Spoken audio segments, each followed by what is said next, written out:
Have you ever stood at the edge of a crowd and felt the air change?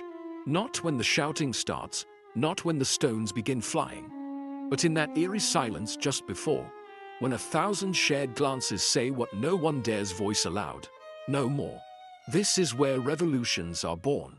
Not in battle plans or fiery manifestos, but in the split second when fear shifts from the ruled to the rulers. Niccolo Machiavelli, history's most ruthless political surgeon, dissected this precise moment with a blade so sharp it still draws blood 5 centuries later. Have you ever considered how thin the veil really is? That every government, every crown, every regime rests ultimately on nothing more than the belief that it should exist. Machiavelli saw this truth when he watched Florence tear itself apart, when he witnessed popes wage war like barbarian kings. Power, he realized, is collective fiction. Until the day enough people stop pretending. The moment a tax collector is mocked instead of obeyed, the instant soldiers hesitate before firing on crowds, the hour when elites begin hedging their bets. This is when revolutions cease to be possibilities and become inevitabilities. The genius of Machiavelli was his understanding that all revolutions begin not with the oppressed, but with the betrayers. When the merchant abandons his loyalty to the crown for profit, when the priest blesses rebels in secret, when the king's own advisors start leaking secrets. This is the death rattle of regimes. In The Prince, he coldly advises rulers to either crush dissent completely or never let it start, because halfway measures are suicide.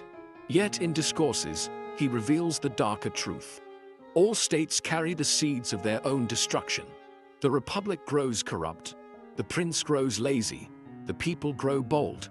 And then comes the deluge. Have you ever noticed how history's greatest revolutions always surprise those in power? The French aristocracy was debating opera subsidies weeks before the Bastille fell. The Russian Tsar was writing in his diary about the weather as Petrograd burned. Machiavelli would have nodded knowingly. This is exactly how it happens. Rulers never see the end coming because they've stopped listening to the streets. They mistake silence for consent, fear for loyalty. But revolution doesn't announce itself with warning shots. It arrives when the baker who's been robbed one too many times finally leaves his loaf on the counter, picks up a knife, and walks toward the palace. There's a terrifying beauty in Machiavelli's vision of revolution. It's not about justice or ideals, but about the raw physics of power. When the weight of oppression exceeds the fear of punishment, the scales tip. When enough people calculate that rebellion is safer than obedience, the game is over. This is why he warned princes to either be loved beyond reason or feared beyond defiance. Because anything in between is the killing floor. So I ask you one last time. Have you ever truly seen a revolution begin? Look beyond the headlines and the history books. The real story is in the marketplace where coins stop bearing the ruler's face before the statues fall. In the barracks where soldiers polish their guns just a bit too slowly. In the quiet homes where fathers tell sons stories they wouldn't have dared whisper last year. This is Machiavelli's true lesson. Revolutions aren't made, they're unmasked. Machiavelli's understanding of revolution is not a romantic ode to liberty, but a chilling blueprint of power's fragility. At its core, his work reveals that revolutions are not accidents of history, but the inevitable result of forces any ruler, or rebel, can manipulate if they possess the nerve to see clearly. The first law in this grim physics of upheaval is that all authority is, at its foundation, a collective hallucination. A king is only a king so long as his soldiers believe in their oaths, his tax collectors in their right to demand, his priests in their duty to sanctify his rule. The moment that belief erodes, the revolution has already happened in the hearts of men. The rest is merely spectacle. Consider the second pillar of Machiavellian revolt, the calculus of fear. Every regime survives by balancing two currencies, love and terror. A ruler who is adored may survive mistakes. One who is feared may survive discontent. But the ruler who inspires neither is already a corpse on the throne. Machiavelli's infamous advice in The Prince, that it is safer to be feared than loved, contains a hidden corollary. The instant subjects calculate that punishment is unlikely or survivable, fear loses its power to restrain them. This is why revolutions often erupt not during times of greatest oppression, but when oppression falters. The whip that cracks inconsistently teaches men how to dodge it. Then comes the third, most merciless mechanism, the betrayal of elites. No revolution succeeds without the defection of those who were supposed to prevent it. The bankers who quietly shift funds, the generals who misplace orders, the courtiers who leak secrets. These are the gravediggers of regimes. Machiavelli witnessed this firsthand in Florence's upheavals, where oligarchs and clergy repeatedly switched allegiances not for ideals, but for survival. In the Discourses, he dissects how Rome's patricians, when squeezed too hard by their own government, became the silent allies of plebeian revolt. A ruling class that feels disposable will make itself indispensable to new masters. Yet there is a fourth element, often overlooked, the illusion of time. Those in power always believe they have more of it than they do. They mistake the slow accumulation of grievances for control, not realizing that resentment compounds like interest. Machiavelli notes how the Roman Republic's elite dismissed the Gracchi brothers' reforms until the streets ran with blood. This is the dictator's fatal blind spot. The assumption that today's silence guarantees tomorrow's obedience. But revolutions are not events. They are processes that become visible only when the scaffolding collapses. Underlying all this is Machiavelli's darkest insight. Revolution requires not just a failure of power, but a transfer of virtue, that ruthless energy which animates states. When the old order grows sclerotic, its virtue migrates to those hungry enough to seize it. The Medici rose not because Florence's republic was unjust, but because it had grown hesitant, its leaders debating while the ambitious acted. Herein lies the terrible irony. The very qualities that maintain stability, caution, tradition, bureaucracy, become the vulnerabilities that revolution exploits. The final truth is this: Machiavelli's revolution is not a moment, but a convergence. When the people's whispered calculations align with the elite's cynical betrayals, when the ruler's aura of invincibility cracks just enough to make risk seem tolerable, that is when the spark finds the tinder. No manifesto is required, no perfect injustice. Just the cold realization that power has relocated, and the wise adjust accordingly. Beneath the cold mechanics of Machiavelli's political theories runs a darker current, one that speaks not just to the fate of states, but to the eternal human drama of creation and destruction. To understand revolution as Machiavelli saw it, we must step beyond the pages of statecraft and into the realm of myth, where the same patterns emerge in the stories we have told ourselves since the first fires were lit in ancient caves. Consider Prometheus, that defiant thief of fire, who dared to challenge the divine order. His rebellion was not merely an act of theft, but a fundamental recalibration of power. The moment when the gods realized, with dawning horror, that their supremacy could be questioned. This is the primal echo of every revolution. The instant when the forbidden thought becomes possible, when the tools of mastery are seized by those meant to kneel. Machiavelli would have recognized the archetype instantly. The ruler who fails to guard his fire deserves to lose it. The myth of the Minotaur offers another lens. Here was a kingdom that fed its own children to the beast in the labyrinth. A grotesque bargain meant to preserve order. The system worked until Theseus arrived with not just a sword, but a spool of thread. The genius of his rebellion lay not in brute force, but in exposing the lie at the heart of the machine, that the labyrinth was inescapable. Every oppressive regime relies on its citizens believing in their own helplessness. Revolution begins when someone proves the walls have edges. Machiavelli's writings pulse with this truth. The prince who lets his subjects see the mechanisms of control invites his own destruction.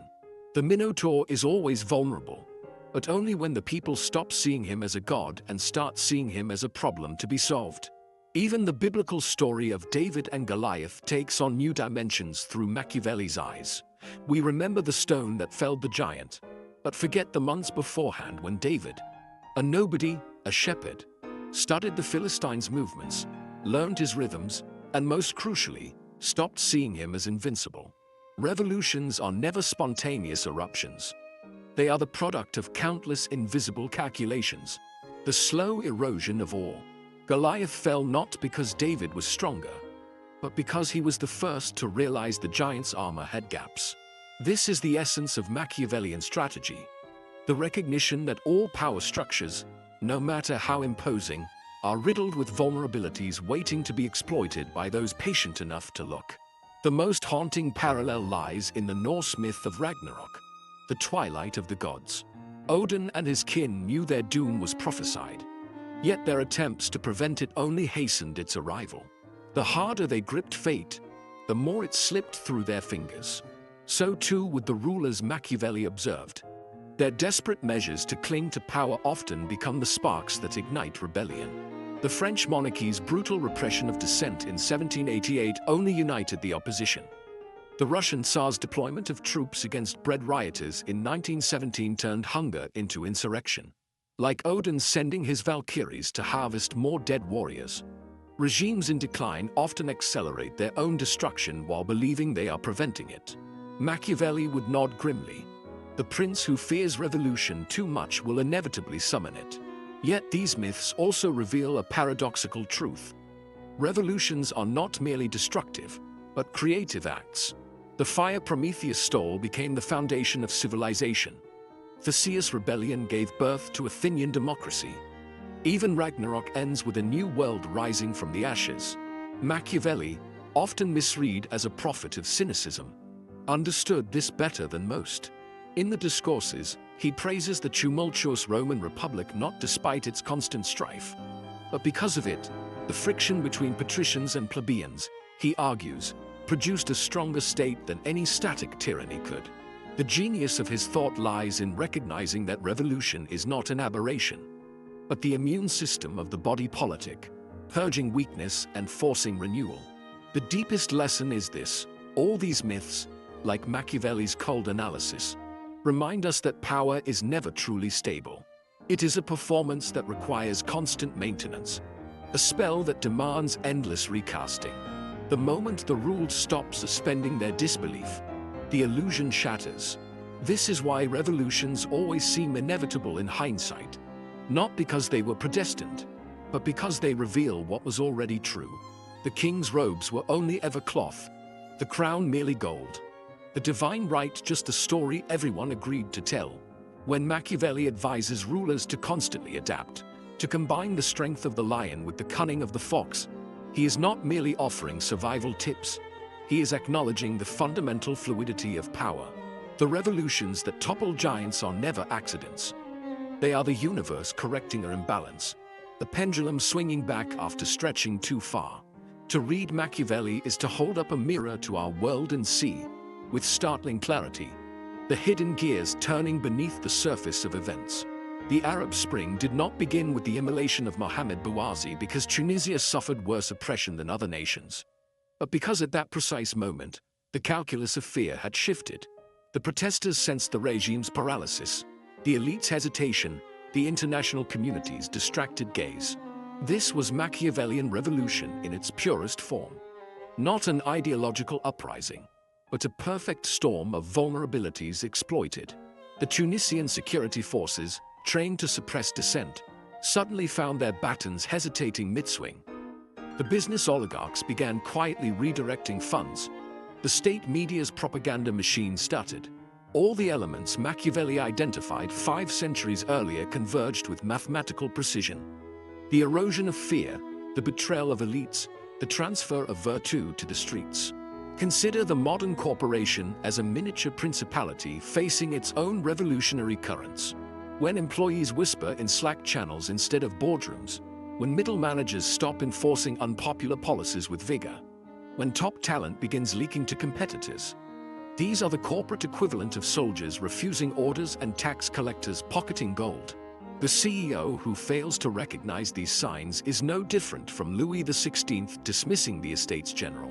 Machiavelli would advise modern leaders to either crush dissent utterly with immediate terminations and airtight NDAs, or to embrace reform so enthusiastically that potential rebels become stakeholders in the system. The fatal error is the middle path, half-hearted concessions that only prove weakness. This is why so many corporate revolutions, rebrandings, reorganizations, culture initiatives fail. They attempt to perform change without redistributing actual power. The lesson extends to personal spheres with terrifying intimacy. Every abusive relationship contains the seeds of its own revolution. Not when the victim first contemplates escape, but when the abuser makes their first unpunished mistake. The forgotten text message that goes unanswered. The curfew violated without consequence. The moment the victim's posture changes from cringe to calculation. Machiavelli understood this dynamic at the state level. The tyrant's grip loosens not when he becomes more cruel, but when his subjects realize his cruelty has limits. Modern therapists working with trauma victims unknowingly echo the prince when they emphasize rebuilding the victim's sense of agency. What is recovery if not the reclamation of personal virtue?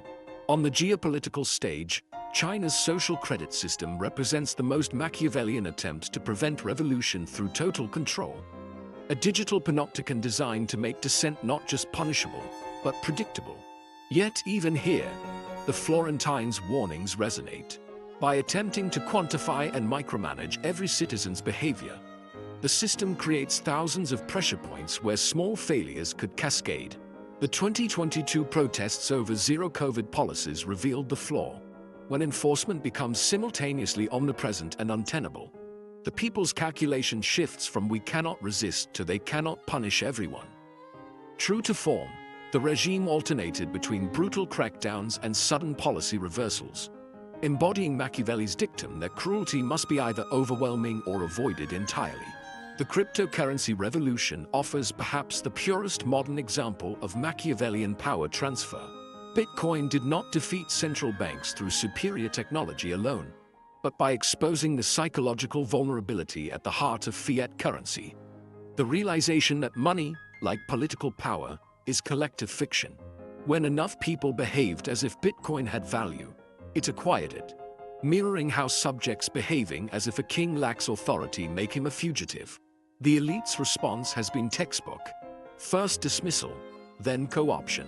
Jamie Dimon calling Bitcoin a fraud in 2017 only to have JP Morgan launch its own blockchain services exemplifies the patrician class switching sides when the wind changes. A pattern as old as the Medici. For the ordinary citizen navigating this world, Machiavelli's insights grant neither comfort nor despair, but something more valuable, clarity. The co-worker planning to overthrow a toxic manager must study not just the org chart, but where silent resentments have pooled.